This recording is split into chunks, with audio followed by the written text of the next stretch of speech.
Mirë, dhe rikthehemi për të folur për rëndësinë e motivimit në punë. Jemi 5 sa për 25 këtu në studio. Unë nuk e di se kur do më bjerë radha mua për të folur, unë po marr pushimet, po iki, kështu që ju të vazhdoni vetë me njëri tjetrin këtu. Përfitoj nga rasti për t'ju uruar mirëseardhje në studio Katerina Kallaxhi, konsulente akademike pranë Educational Center. Mi mbruan, mirë se erdhët. Ju falenderoj. Ta nisim pak nga vajzat përpara. Vera Xhafaj, avokate. Mi mbruan, mirë se erdhët. Ju falenderoj. Pastaj të rridjaftas apo të rrimajtas? Prita mendoj, jo, po rrimajt ku jemi te Vera që edhe ju të mos keni ka shumë probleme me lëvizjen e objektivave. Besmir Semanaj, apo si e ke theksin? Semanaj. Mire thash, menaxher, mi mbroma, mirë se erdhët, i falenderoj. Elton Ismaili, këshillues karriere, mi mbroma, mirë se erdhët, i falenderoj. Tani, do flasim sot për rëndësinë e motivimit në punë, sepse të gjithë ne njerëzit që punojmë, me përjashtim të meje, se punoj në një televizion publik, ndeshemi për ditë me probleme të tipit gjoba, paralajmërime për përjashtime nga puna, përjashtime nga puna, ndonjëherë largime nga puna pa të lajmëruar fare, vetëm një ditë të bukur zgjohesh në mëngjes dhe lexon një mesazh, nuk je më sot në punë. Po në fakt, a kujdesen po këta njerëz për të parë se kush janë njerëzit që punojnë mbi orarin, kush janë njerëzit të cilët rriten profesionalisht brenda vendit të tyre, por nuk rriten asnjëherë në pozicione. Çfarë ndodh me këta? Apo janë njerëz të robotizuar, mekanik që duhet shkojnë të plotësojnë orarën e tyre të punës, edhe kaq, Katerina. Të bëjmë një ndryshim kësaj radhe në këtë emision tani si gentlemenat? Jo. Okay. Sepse është më afër 8 marsi se sa dita e babait. Kur i bie. Kështu që për këtë arsye do ta nisin vajzat. Sa rëndësi ka motivimi në punë? E di që duket shumë si klishe, po ka shumë rëndësi sepse njerëzit rriten etj, po e kam seriozisht, njëri duhet të jetë i lumtur kur shkon në punë, edhe jo të zgjohet edhe të thotë kush drejshin ikën prapa atje te ferri. Nëse do mendojmë në plan afatgjat, të paktën në aspektin, domethënë menaxherial, në rast se duam që të mos kemi qarkullim shumë të shpeshtë të punonjësve, sepse në fundit kjo është një kosto shumë e madhe, pra po e nis nga fundi pikërisht për të thënë rëndësinë, pikërisht për të treguar rëndësinë vitale të paturit një stil menaxhimit të tillë, i cili është pozitiv, i cili është motivues dhe i cili nuk bëhet shkas që shpesh dhe vazhdimisht punonjësi të dojë të largohet nga puna, sepse kjo nuk është një gjë e mirë. Ndërkohë, e kam dëgjuar shpesh edhe këtë, ike apo të hoqën, nëse dikush ta bën vendin e punës Besmir skëter dhe ti detyrohesh të ikësh, si quhet në këtë rast? Ike apo të hoqën? Me fjalë të zbukuruara dhe që ti bëhet ikja më e lehtë dhe në momentin që aplikon për një punë të dytë e quajnë që ika. Por realisht në momentin që menaxheri ta ban punën të vështirë, në rast të që menaxheri ta nxin ditën, në ato momente kur menaxheri ose dhe kolegët, jo gjithmonë është i thonë që të jetë menaxheri problemi për ikjen nga puna, por kompania, le të themi, e bën të padurueshëm ambientin, për mendimin tim kjo është heqje nga puna. Sepse sikur ka detyrime i punësuari ndaj kompanisë, ndaj menaxherit, ndaj kolegëve, gjithashtu edhe kolegët dhe menaxheri kanë detyrime ndaj këtij personi që t'i zbukurojnë ditën, sepse duke i zbukuruar ditën këtij personi dhe punët do ecin më mirë. Do ecin më mirë dhe për personin në fjalë që merr pagën për atë punë, por jo gjithmonë duhet të lidhet puna vetëm me pagën. Sepse çdo punë që bëjmë, okay, paguhemi, por është dhe pjesa e satisfaksionit dhe pjesa e kënaqësisë që këtë njeri e mban ose e largon. Pra, mund të them s'para ka largime nga puna me dëshirë. Vetëm në raste kur kërkohet diçka. Po, kur kërkon diçka tjetër dhe kur ke përfituar diçka tjetër. Por në momentin që një personi bëhet pyetja ike apo të hoqen, unë mendoj që ky person është hek, sepse përderisa i bëhet kjo pyetje, ky person nuk ka marrë diçka më të mirë. Dhe automatikisht ky person është i larguar nga puna. Elton, në kushtet kur të gjesh një punë në këtë shoqërinë tonë ku sigurisht niveli i papunësisë po rritet, nuk e di, është në ritme rritëse apo zvogëluese, duket sikur është luks që ti të jesh në punë. Dhe për këtë arsye ndoshta ndonjëherë njerëzit janë të detyruar ta bëjnë kompromisin, jo se nuk janë të informuar për të drejtat e tyre, por detyrohen të bëjnë në një farë mënyrë kompromis. Patjetër, ne kemi një terren shumë shkëmbor për sa i përket tregut të punës. Domethënë, tu është çdo gjë shumë agresive. O tregove bujar, duket të shkëmbor, se mbas është malor fare. Shkëmbor me thepa, i thepisur, është një realitet shumë i vrazhd. Unë ndoshta avokatja mund të më ndihmoj më pas, por ndoshta te avokatja nuk vjen të gjitha rastet. Ka shumë problematik.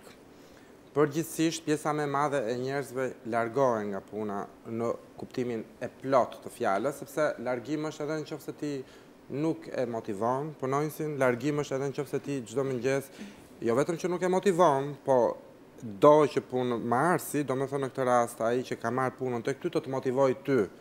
Do me thënë, është çudi në Shqipëri. Në Shqipëri ndodhin çudira vërtet, e kam thënë dhe herë tjetër, dhe unë jam shumë strikt kur flas për çështjet e punësimit, sepse duhet ta ndryshojmë të situatë. Pra ti shkon në punë, punëdhënësi e konsideron këtë se po të bën nder që të ka marrë në punë, dhe ti duhet të vish i buzëqeshur çdo ditë, ta motivosh atë çdo ditë që të mbajë në punë. Pra, nuk bëhet fjalë fare për motivim. Ne si kulturë nuk e njohim fjalën motivim. Ne motivim quajmë pagën dhe po ta dham atë brenda muajit je i nderuar. Po nuk ta dham, okay, se ta japim muajin tjetër, po sa dham muajin tjetër ta japim herë 6 muaj, ka raste të tilla dhe ti duhet të vish në punë se s'bën sepse ikën dhe nuk merr as pagën. Pra ka çuditëra në tregun shqiptar. Ndërkohë që këtu mund mos jetë më motivim, po është arsye që njeriu shkon në punë sepse i vjen qeraja, i vjen kredia, i vjen, ndoshta kjo është arsyeja pse paga shndërrohet në motivim. Se s'ke mundësi tjetër për të kuptuar se çfarë është motivimi. Po më vjen keq që Shqipëria po quhet vend në zhvillim e sipër, por kur vjen puna te çështja e punësimit është vendi botës së tretë ende, sepse unë jam i habitur se si trajtohen njerëzit qoftë edhe nga ana emocionale. Do të thonë, nuk është thjesht të vesh në punë, të marrësh një pagën e ta kesh qef atë punë, po dhe si të trajton punëdhënësin.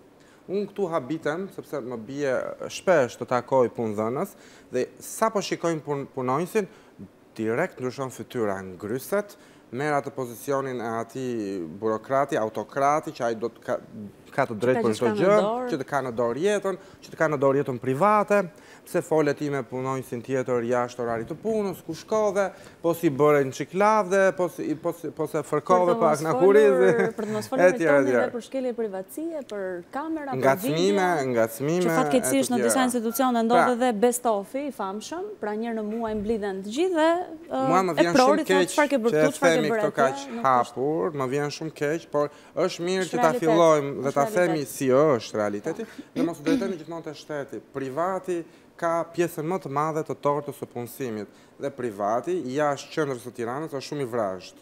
Do të thënë ai ty të kontrollon, ai ty të thotë ti nuk je smur, ti gënjen. Si mund të imagjinohet në vitin 2015 punonjësi atje me temperaturë 39 dhe ti thuhet nga një punëdhënës që s'ka as mjekje në kompani fare, ti thotë ti gënjen se do të ikësh të marrësh ditën e punës dhe të paguash. Do flasim dhe për këto, zgudzon të martohesh se të nesërmen duhet shkosh në punë, zgudzon të vdesë një person i afërt i familjes, sepse me njëherë sa po të vish nga varrimi duhet shkosh të ndjekësh punën, e të tjera fatkeqësi si kjo. Vera, a janë të ndërgjegjësuar njerëzit për të drejtat që kanë në punë, përveç faktit që duhet shkojnë në punë dhe duhet kërkojnë pagën në datën 1, 3, 15 kur e kanë edhe ca ka njerëzit të thonë, ka njerëzit frikë të thonë nuk ri dot pas orarit se kanë punë të mia, se thonë po deshe ri, po deshe ik. Të them të drejtën, kjo temë bisede është shumë e rëndësishme, është delikate njëkohësisht dhe zë pjesën më të madhe të jetës së çdo njeriu, sepse puna është e barabartë me jetën dhe jeta është e barabartë me punën. Në fakt, para se të zgjedhim atë që duam të bëjmë, është një shprehje nga njerëz më të mençur se ne, të cilët thonë në rast se do që gjithë jetën të mos punosh dhe të kënaqesh, atëherë zgjidh profesionin që të bën të ndihesh mirë. Por jo të gjithë e kemi luksin për ta zgjedhur këtë gjë. Kështu që duam s'duam, do të përfundojmë në ato vende pune të cilat do t'i afrojmë pak a shumë asaj që kemi zgjedhur. Doja të prekja nga ana tjetër, se këtu dua të dal. Të pavarur ekonomikisht detyrohemi ndonjëherë ta bëjmë. Dua të sjell në vëmendjen e të gjithëve një numër shumë të madh të sapo diplomuarve, të cilët duke mos patur mundësi për të qenë në profesionin e tyre, ata zgjedhin në forma të tjera alternative, të cilët do t'i japin të paktën ato të ardhurat për të jetuar dhe për të mbijetuar, sepse të gjithë e dimë që shumica e studentëve nuk janë vetëm nga arritje e Tiranës, por janë nga gjithë Shqipëria dhe ata që nuk janë nga Tirana vuajnë edhe fatura të tjera overcharge se sa mund të ketë një student i cili jeton në Tiranë dhe me familjen e tij.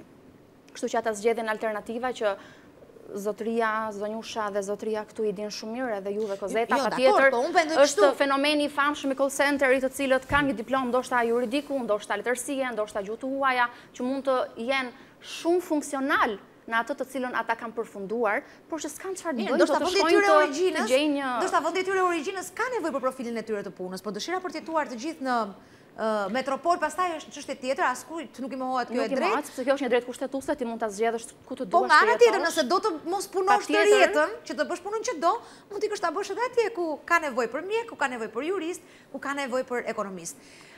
Ti kthehemi pyetjes që më drejtuat, sa janë të vetëdijshëm dhe sa janë të ndërgjegjshëm të gjithë të punësuarit për të drejtat edhe detyrimet e tyre, por mbi të gjitha për të drejtat e tyre. Në disa raste ka të punësuar që e din shumë mirë gjithë të drejtat e tyre, din të zbatojnë edhe rregullore në institucionit ku bëjnë pjesë, njëkohësisht kanë edhe informacion mbi kodin e punës, sepse nuk është e thënë të jesh jurist që të kesh informacion mbi kodin e punës, të mjafton të shkosh ta blesh në një librari ku mund të shitet, ta lexosh, është shumë e qartë e kuptueshme për të gjithë personat. Ndërkohë që nga ana tjetër ka edhe të punësuar, të cilët janë ata në thonjza të friksuarit, që janë me frikën, duhet ta bëj këtë sepse pastaj mua do të më heqin. Duhet të sillem kështu sepse ndoshta më japin një vërejtje, ose duhet të reagoj në këto forma sepse unë nuk kam çfarë të bëj, nuk kam ku të shkoj, kam fëmijë për të rritur, kam. Ta bëj konkrete duke qenë se unë kam shumë merak që njerëzit që na shohin të na kuptojnë. Unë punoj në një kompani private, e kam rrogën 80.000 lekë, por për çështje taksash dhe sigurimesh, punëdhënësi më deklaron me sa është paga minimale, 21, 22.000 lekë, ku diun, 22.000 lekë. Tani, në momentin e prishjes së kontratës, çfarë mund të bëjë me këtë dy borderon time? Kam të drejtun të kërkoj dëmshpërblim, të shkoj në gjyq, pse unë e njoh kodin e punës, po çfarë drejtshi mund të bëj me këtë sistemin e dy borderove që kam? Kjo është vërtet një problem shumë delikat në Shqipëri. Po, këtë e ka të reqereku i punëmarrësve dhe punëdhënësve në Shqipëri. Po thuaj se 2/3 e kompanive që operojnë në fushën e biznesit privat funksionojnë me dy bilance, tashmë është e ditur me atë që është i deklaruar dhe me tjetrin që i takon pjesës së tyre. Na i njerëzit e lënë në mes këtë rrugë, se s'kan çfarë të kërkojnë. Është një pyetje që tamam labirint si edhe zonjusha. Ndoshta kam fatin që punoj një kompani gjigande dhe nuk kemi probleme të tilla. Shqyre edhe unë për këtë lutem për ditë. Nuk kemi probleme të tilla, por du t'i them edhe në fillim diskutimit. Gjë e parë që thame e bëm me zi tregun e punës. Në momentin që ne bëjmë zi tregun e punës, në momentin që ne themi që nuk ka punë, automatikisht ne këto person që janë të punësuar i kthejmë në skthevër të punës. Sepse jemi ne vetë që i friksojmë këto persona. Ule koken, puno, mos fol, mos u anko, sepse është zi tregu i punës. Jo, ne nuk tham këta. Dhe ne këto persona që në fillim, edhe që në fillim të emisionit panelit ku jemi, ne këto persona i burgosem le të themi. Ne duan të çlirojmë, duke ngritur çështjen ne duan të çlirojmë. Komplet ndryshe. Okej, do flasim për motivimin, por nganjëherë motivimi vret kreativitetin. Dhe në kompani enterprise dhe në kompani, në një vend në zhvillim siç është Shqipëria, më shumë se sa për punë, hard working, punë të thëdhuar, kemi nevojë për kreativitet. Kemi nevojë që të nxirrim ca risi, kemi nevojë që të çajmë në punë. Dhe mos kthehemi tek ajo pjesa që përdorimi vetëm për fasoneri dhe tek ajo pjesa që përdorimi vetëm për call center. Dhe është nxirja që ne i bëjmë situatës në Shqipëri, që ne i kushtojmë rininë e sotme. Absolutisht. Po nëse unë jam një person që kam investuar shumë te kompania ku punoj, këtu ku punoj, kam investuar, jam rritur, çfarë s'kam bërë, kam sakrifikuar etj.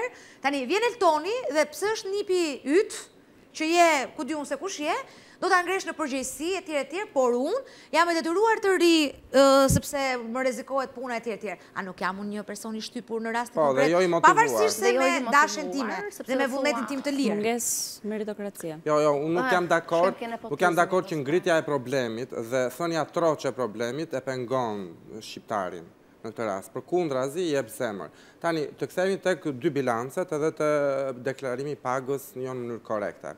Është faji i punëmarrësve, i punëkërkuesve shqiptar që pranojnë të firmosin një kontratë tjetër dhe të paguajnë në një formë tjetër. Sepse të thotë Elton po deshëri po deshe ikë. Janë të dy fajtorë. Jo, unë mendoj që janë të dy fajtorë në këtë drejtim. Unë kështu mendoj sepse kam parë raste vetë nga punëkërkues që më kanë ardhur në intervistë dhe më kanë thënë, nuk ka problem, mund t'i thuash klientit që unë pranoj të deklaroj me pagën minimale. Pse duhet ta thotë gjë vetë, kur nuk po ja thotë punëdhënësi? Dëgjoj, pra është kjo në mundësi. Ka disa raste ku vetë i punësuari kërkon që të marri sa më shumë para në dorë Edhe kjo, dhe të shmangi atë pjesën ndoshta të dhënit të kontributeve në një vlerë më të madhe se sa ajo marrja. Edhe të rinjt. Kishim një rast ne për një klient që ishte një customer care, shërbim ndaj klientit, që nuk pranonin të paguanim sigurime shoqërore. Thash, ore zotëri, po deshe bëhe punën, po deshe largohu. Ne sigurimet shoqërore dhe shëndetësore kemi detyrim ligjor, jo po s'merr vesh gjë klienti se është jashtë. E kupton? Do të thënë që ku ka arritur dhe janë të rinj, janë 23 vjeçarë që kanë këtë mundësi. Pra është mirë që këto emisione të përsëriten dhe të thuhen troç dhe aq errët sa janë, se vetëm në këtë mënyrë mund të ndryshojmë. Në qoftë se do ta themi demotivim ka kudo, në çfarë do lloj gjëje, që tek mënyra që ty kolegja që është favorite e shefit thotë çfarë parfumi ke hedhur ti sot, demotivim është, sepse të denigron ty. Ti vjen, mendon që je bërë e mirë, je plot energji për të ardhur në punë, për të dhënë më të mirën tënde, ku shikon që, si themi, një servile e shefit të thotë këtë gjë ty të prishet dita, dhe në fund fare të kërkohet llogari dhe për punën e serviles. Po jo, duhet thënë tamam, të rikohet edhe për këtë, dhe madje pse e shtrembër servilen që doli për drek me shefin. Pikrisht është realiteti, edhe në kompani shumë serioze. Edhe në kompani shumë serioze. Deri në këto nivele bisede. Jo, dhe një gjë tjetër, jo, duhet thënë troç, edhe çështjet e antenave, edhe çështjet e radioaktivitetit në punë. Nuk duhet përmendem nga kompanish, ata duhet t'japin shumë kujdes ndaj shëndetit të punë kërkuesit, atij që bën punë. Po këtu në Shqipëri as kjo nuk njifet fare. Duhet ta kontrollojnë shteti. Ka një institucion pra kompanitë e mëdha. Kompanitë e mëdha ky është keq trajtim dhe nuk është fare ster. Ideja asaj që tha shumë nështë të keq kuptuam. Realiteti është i zi, por duke ja u nxirr realitetin atyre personave që sapo janë punësuar, ata nuk marrin dot zemër të nxjerrin të vërtetën në shesh, nuk marrin dot zemër të ankohen, nuk marrin dot zemër që atë punëdhënësin ta çojnë në gjykatë dhe t'i thotë që nuk pranon të ma paguaj rrogën me bordoro dhe nuk pranon të me paguaj të gjitha sigurimet. Shteti ka vënë një website që mund të denonconi korrupsionin. Është shumë funksional. Do më thënë Besmiri, ke fjallën që krejot një perceptimi përgjithshëm në shoqëri, cilën na ndikon mënyrën se si ne mendojmë. Jo, ne po themi pse kjo duhet të ndodhi, pse nuk duhet ta bëjmë pikërisht këtë. Ndoshta ne duhet që të nxisim shoqërinë ose të nxisim rinin, se rinia është ajo pjesa ndoshta më delikate tani, që pranon thjesht ketë një punë, pranon çdo lloj rroge, pranon çdo lloj kushti. Ne duhet t'i bëjmë thirrje këtyre personave që ju lutem mos e pranonin gjë të tillë. Ju lutem ankohuni tek instancat përkatëse. Pra, jo të themi që po le punën do ngelesh pa punë.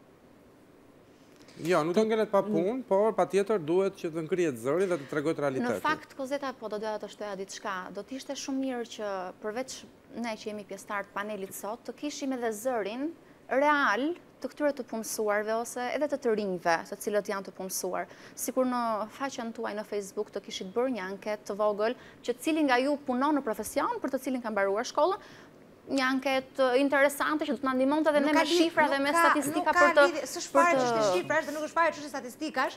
Nëse unë kam mbaruar gazetari dhe punoj në call center, është një gjë që apo kudo, apo në fasonerie, është një çështje që e kam zgjedhur unë personalisht dhe unë nuk ankohem pse po punoj në call center, pra për specifikën e punës, pse unë jam jashtë profilit tim të punës. Unë po ankohem sepse më nxjerrin shtunën dhe dielën në punë, pse nuk më paguajnë, pse më mbajnë jashtë orarit, pse më ngacmojnë seksualisht, pse më detyrojnë të bëj gjëra që nuk dua t'i bëj, pra unë nuk po ankohem se s'po punoj në profilin tim të punës. Kjo është një marrëveshje që unë e kam bërë dhe jam shumë rregull, do punoj derisa të lirohet një vend për gazetare që unë të kthehem në profilin tim. Unë po flas për punën që bëjmë brenda institucionit që punojmë dhe mënyrën se si na trajtojnë aty brenda, mirë, keq, na rrisin apo jo, dhe sa e rëndësishme është që të na thonë një herë drejtë që e mori që shumë mirë ke punu sot, përveç se që ti s'di, ti s'bën etj. Disa fjalë kyçe që janë shumë të rëndësishme. Ajo që shpesher menaxherët harojnë është nuk janë aty, le të themi, vetëm në rolin e ngushtë të supervizionit, pra u la një detyrë dhe u krye kjo detyrë, por kryesorja që nuk duhet në asnjë moment ta harojnë është nga ana e tyre nevojitet shumë energji, shpesher dhe sakrificë, sepse dhe menaxherët janë po njerëz si ne, që mund të kenë patur një ditë jo dhe aq të bukur dhe ata, mund të kenë patur vështirësi të ndryshme, por nuk duhet neglizhuar pjesa e coaching, nuk duhet neglizhuar pjesa e mbështetjes, pjesa e dhënies së sigurisë që dakord, kjo është përgjegjësia jotja dhe unë do kërkoj në fund të varet se çfarë afati është lënë, do kërkoj që të jetë bërë kjo detyrë, megjithatë mos haroj që jam dhe unë këtu dhe mund të mbështes. Domethënë gjithmonë të lihet hapur dera për pyetje, për sugjerime, për një ide ndryshe, pra mbështetja në aspektin menaxherial është shumë e rëndësishme dhe është pjesë e motivimit, pra ndihesh mirë kur e di që puna ime do vlerësohet dhe kam të bëj me një person që dhe i di vlerat e mia dhe kemi ndarë disa gjëra. Prandaj kam përshtypjen se fillon shumë edhe tek njohja e punonjësve. Domethënë, në fakt tema e motivimit është një temë shumë e gjerë dhe shumë e bukur, ku nuk mund të ezaurohet brenda një emisioni. Megjithatë, le të themi të paktën 2-3 gjëra. Tonin e kemi emisionin. Sinqerisht është një temë që vlen të diskutohet dhe vlen që dhe të mendojmë se si në rastin shqiptar duhet të le të themi të edukohemi ndryshe. Po flas dhe punonjësit dhe menaxherët. Ne tani, më fal Katerin. Ne tani jemi duke folur për punëdhën, më falni, për punëmarrësin, se si punëmarrësi duhet të jetë më i angazhuar për të kuptuar veten e vet. Pyetja ime është kjo: a e kupton një menaxher, një sipërmarrës etj, që motivimi im në punë ndikon edhe te performanca ime, që mund të bëhet më e mirë dhe që në fund mund të përkthehet sukses për sipërmarrësin? Thjesht i bien rrugës së shkurtër që mendojnë se frika është motivimi i njeriu. Frika, edhe nëse është për pak, nuk është për afatgjat, sepse do ta bësh një ditë sepse ke frikë, do ta bësh një ditë sepse nuk do të dëgjosh zë të ngritur. Nuk do i vazhdosh të jesh motivuar që të shkosh edhe nesër dhe të ofrosh dhe atë cilësinë e duhur. E do të kupton një menaxher që performanca ime e mirë dhe motivimi im përkthehet në sukseset e për të, jo vetëm për mua individualisht. Tjetër që kanë, domethënë, kur tham në përgjithësi, nuk tham se s'ka asnjë rast pozitiv, se ndoshta u keq kuptova. Tani ka menaxher shumë të suksesshëm në Shqipëri që dinë të menaxhojnë mirë, që stafi është shumë i lumtur me ta, domethënë që kanë dhe atë paralel management, që quhet hierarkim paralele, që ata bëhen pjesë e grupit. Dhe ne kemi para raste të tilla, unë kam pasur fatin të intervistoj dhe të punësoj në kompani të tjera, kanë qenë histori suksesi.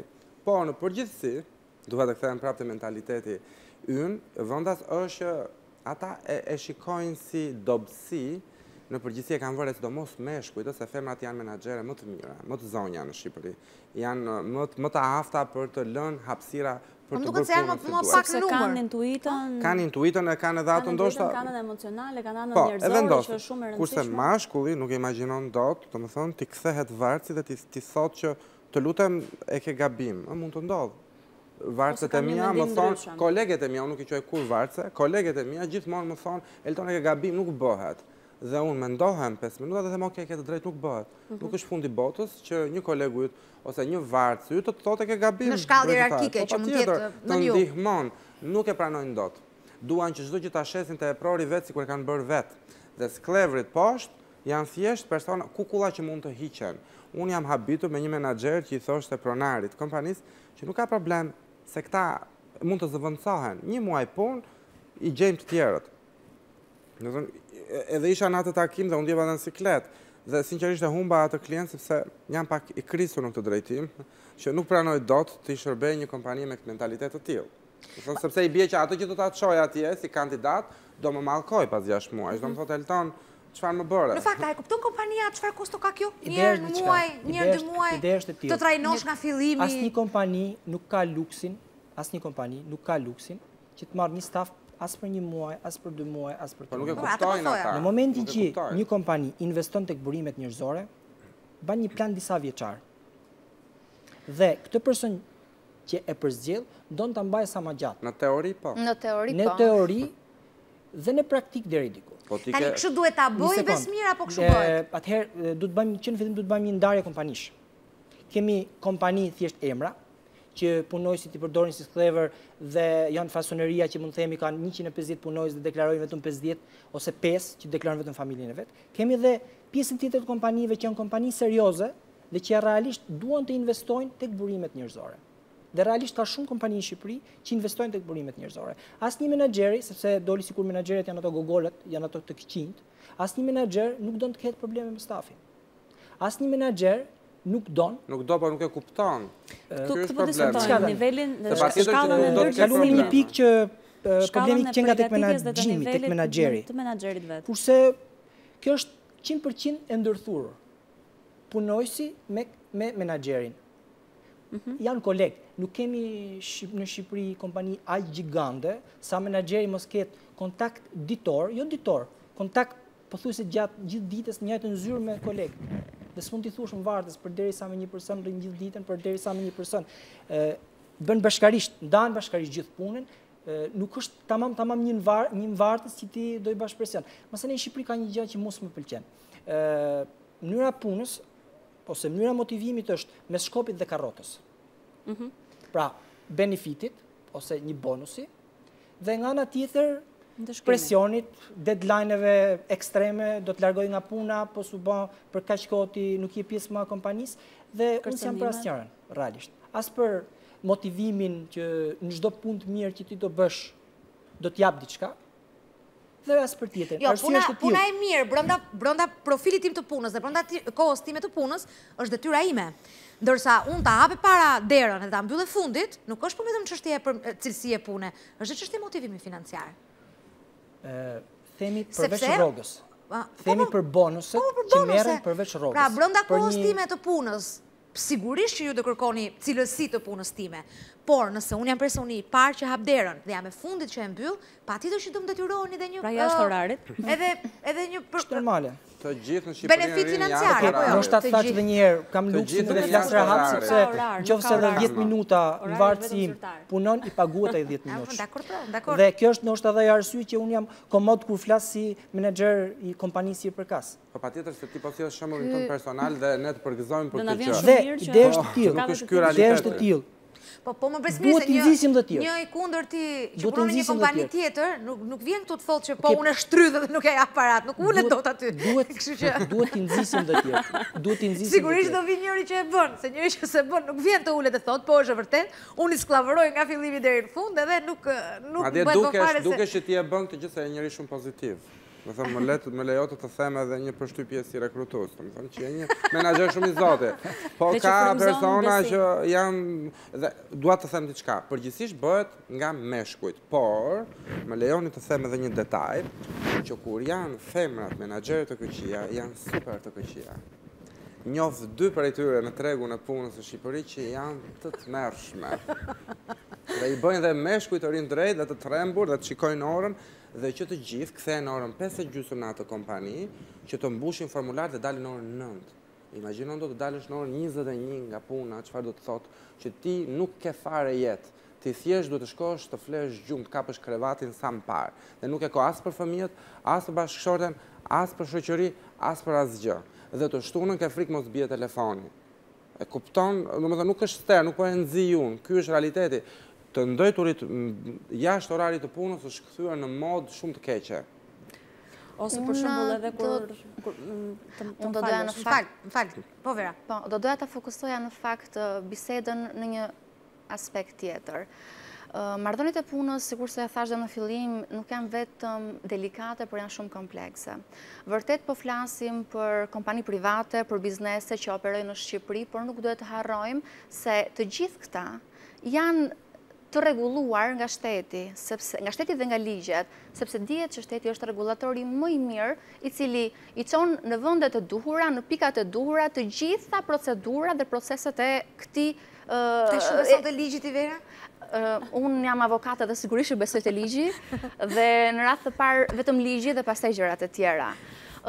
Pra është shumë kompleks. Kemi të punësuarin. Pse ka njerëz të kaq të pakënaqur kur ligji dhe shteti rregullon të gjitha, pse kemi kaq njerëz të pakënaqur këtu është halli. Më lejo ta them edhe këtë. Kemi të punësuarin, kemi kompanin që e merr këtë të punësuar, e rekruton dhe e vendos në burimet e tij njerëzore, dhe kemi nga ana tjetër shtetin. Konkretisht Inspektoratin Shtetëror të Punës, i cili është institucioni kompetent për të ruajtur ligjin e punës dhe për të bërë kontrollet e duhura periodike në të gjitha, jo vetëm në institucionet shtetërore, por edhe në bizneset private që janë pjesë të tregut punës. Diçka ka që nuk shkon, sepse përderisa kemi gjithë këto shqetësime, ankime, çështje në gjykatën administrative, çështje pune të larguar nga puna, atëherë diçka nuk shkon.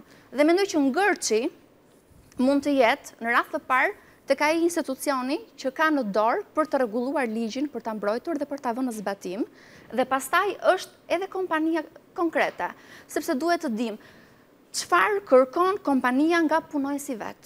Ka kompani që e ka nivelin deri këtu. Unë dua që punojësi të më vi, të më bëj punën, të marri rrogën, të iki. Nuk dua as të motivoj, as të çoj më lart, as të jap trajnime, as të çoja shtetit, as të jap asnjë gjë.